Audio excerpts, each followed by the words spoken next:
আসসালামু আলাইকুম ভিউয়ার্স, আইন কোষে স্বাগতম। দেশ ও দেশের বাইরে যে যেখান থেকে আমাদের চ্যানেলটি দেখছেন সবাইকে আন্তরিক শুভেচ্ছা জানিয়ে শুরু করছি আজকের পর্ব। আজকে আমরা আলোচনা করব স্থাবর সম্পত্তি দখল পুনরুদ্ধারের বিষয় নিয়ে। তো ইতিমধ্যে যারা আমাদের চ্যানেলটি দেখতে যুক্ত হয়েছেন এবং এখন আমাদের চ্যানেলটি সাবস্ক্রাইব করেননি, অনুগ্রহ করে আমাদের চ্যানেলটি সাবস্ক্রাইব করে দিয়ে আসবেন এবং পাশের বেল আইকনটি ক্লিক করে দিয়ে আসবেন যেন আইনের সর্বশেষ তথ্য সবার আগে পেতে পারেন।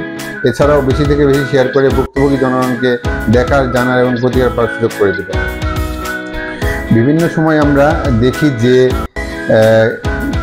কিছু মানুষ কোর্টে আসে তাদের জমির বেদখল হয়ে গেছে মর্মে মামলা করার জন্যে।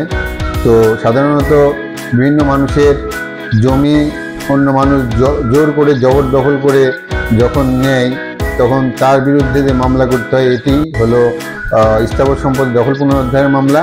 এই বিধানটি বলা আছে 1877 সালের সুনির্দিষ্ট প্রতিকার আইনের 9 ধারায়। তো 9 ধারায় কি বলা আছে আমরা একটু দেখে নিই। Suit for recovery of khas possession. If any person is dispossessed from any immovable property without his consent and without any lawful authority, then a suit for recovery of khas possession may be filed by the person dispossessed, relying under Section 9 of the Specific Relief Act 1877. In such a suit title is immaterial, subject to the provisions laid down in Section 9 of the said Act and Article 3 of the Limitation Act. The plaintiff is to prove the following 5 things in such a suit. 1. That he was in possession. 2. That he has been dispossessed, i.e. deprived of actual physical possession of the land. 3. That the dispossession took place without his consent. 4. That it was done otherwise than in due course of law. 5. That the dispossession took place within 6 months before his institution of the suit. Relevant provision of law. Provision of Section 9 of the Specific Relief Act, Article 3 of the Limitation Act are mainly relevant and necessary for this suit. For all kinds of civil suits, the provisions of Civil Procedure Code is the procedural law, while the Evidence Act is used in order to ascertain the truth of the facts presented by the parties. The provision laid down in that Section 9 of the SR Act is as follows. Section 9 of the SR Act. Suit by a person dispossessed from a movable property. If any person is dispossessed without his consent of removable property otherwise than in due course of law, he or any person claiming through him may, by suit, recover possession thereof, notwithstanding any other title that may be set up in that suit. Nothing in this section shall bar any person from suing to establish his title to such property and to recover possession thereof. তো এখানে মূলত বলা আছে যে যদি কোনো ব্যক্তির সম্মতি ছাড়া বা কোনো আইনানুগ কর্তৃত্ব ছাড়া জোর করে কোনো ব্যক্তির সম্পত্তি যদি জবরদখল করে তাহলে সেই ব্যক্তি সুনির্দিষ্ট প্রতিকার আইনের 9 ধারার বিধান মোতাবেক দখল পুনরুদ্ধারের মামলা দায়ের করতে পারবেন। সুনির্দিষ্ট প্রতিকার আইনের 9 ধারায় এবং তামাদি আইনের 3 ধারার বিধান মোতাবেক বেদখল হওয়ার 6 মাসের মধ্যে এই মামলাটি করতে হবে এবং এই মামলাটি করতে হলে তাকে 5টি বিষয় প্রমাণ করতে হবে। যিনি মামলা করেছেন তাকে যে 5টি বিষয় প্রমাণ করতে হবে সেটি হলো যে তিনি দখলে ছিলেন, তাকে জোরপূর্বক দখলচ্যুত করা হয়েছে, তার সম্মতি ছাড়াই তাকে বেদখল করা হয়েছে, কোনো আইনানুগ কর্তৃত্ব ছাড়াই তাকে বেদখল করা হয়েছে এবং তাকে বেদখল করার পরবর্তী 6 মাসের মধ্যেই তিনি মামলা দায়ের করেছেন। এই আইনের প্রাসঙ্গিক বিধান হলো যে এটি সুনির্দিষ্ট প্রতিকার আইনের 9 ধারার বিধান মোতাবেক এই স্থাবর সম্পত্তি দখল পুনরুদ্ধার হবে এবং এটি তামাদি আইনের 3 ধারার বিধান মোতাবেক এবং সুনির্দিষ্ট প্রতিকার আইনের 9 ধারার বিধান মোতাবেক 6 মাসের মধ্যে অর্থাৎ বেদখল হওয়ার 6 মাসের মধ্যে মামলা দায়ের করতে হবে এবং এটি দেওয়ানি কার্যবিধির যে বিধান আছে সেই বিধান অনুযায়ী এই মামলা পরিচালিত হবে এবং সাক্ষ্য আইন দ্বারা এই আইনটি প্রমাণিত হবে। স্থাবর সম্পত্তি থেকে বেদখল হওয়া ব্যক্তির দ্বারা মামলা যদি কোনো ব্যক্তিকে তার সম্মতি ছাড়া এবং আইনানুগ কর্তৃত্ব ছাড়া তাকে জোরপূর্বক বেদখল করা হয়, তাহলে তিনি অবশ্যই দখল পুনরুদ্ধারের মামলা দায়ের করতে পারবেন এবং এই আইনের কোনো বিধানই তাকে সেই মামলা করা থেকে বারিত করবে না। তো এই সুনির্দিষ্ট প্রতিকার আইনের 9 ধারার উপরে উচ্চ আদালতের কিছু সিদ্ধান্ত আছে, আমরা একটু সিদ্ধান্তগুলো দেখি। Suit is maintainable if instituted within six months of dispossession. It is well settled that a suit for recovery of possession is maintainable when instituted within six months of dispossession.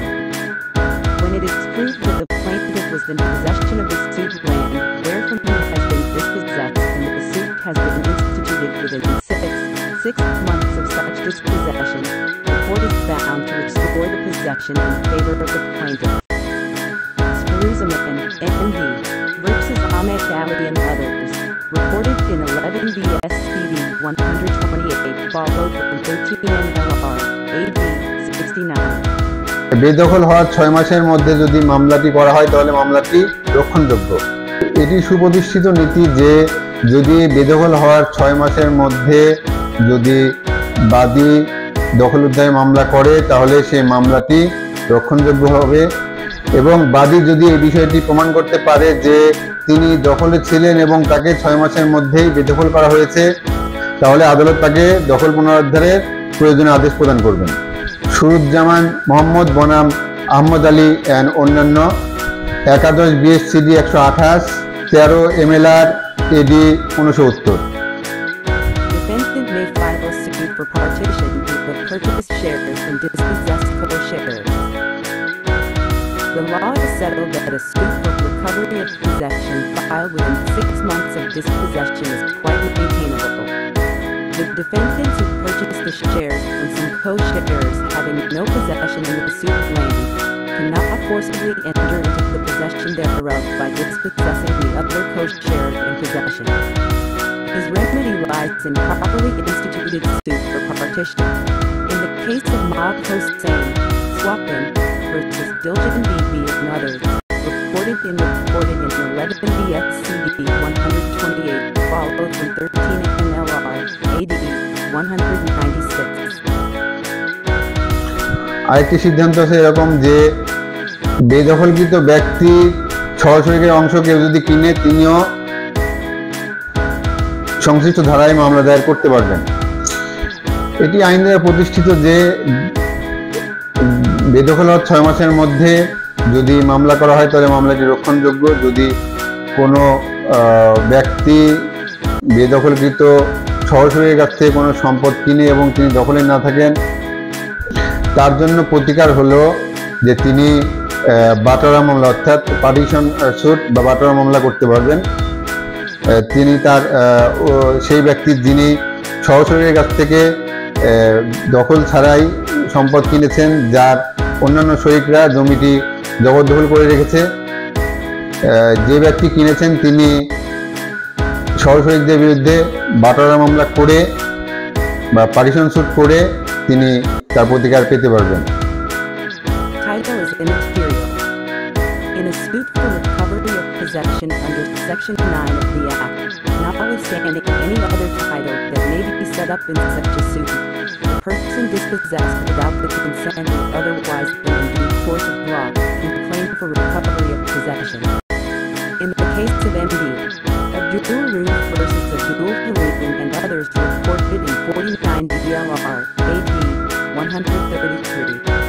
যাদের জমি জোরপূর্বক অন্য সহশরিক বা অন্য কোনো ব্যক্তির দ্বারা বেদখল হয়েছে এবং 6 মাস অতিক্রান্ত হয়নি, তারা সুনির্দিষ্ট প্রতিকার আইনের 9 ধারার বিধান মোতাবেক আদালতে মামলা দায়ের করতে পারবেন। তবে তিনি অবশ্যই সুনির্দিষ্ট প্রতিকার আইনের 9 ধারায় সরকারের বিরুদ্ধে কোনো মামলা দায়ের করতে পারবেন না। তো এই ছিল আজকে স্থাবর সম্পত্তি দখল পুনরুদ্ধারের আলোচনা। পরবর্তী ভিডিও দেখার আমন্ত্রণ রেখে শেষ করছি।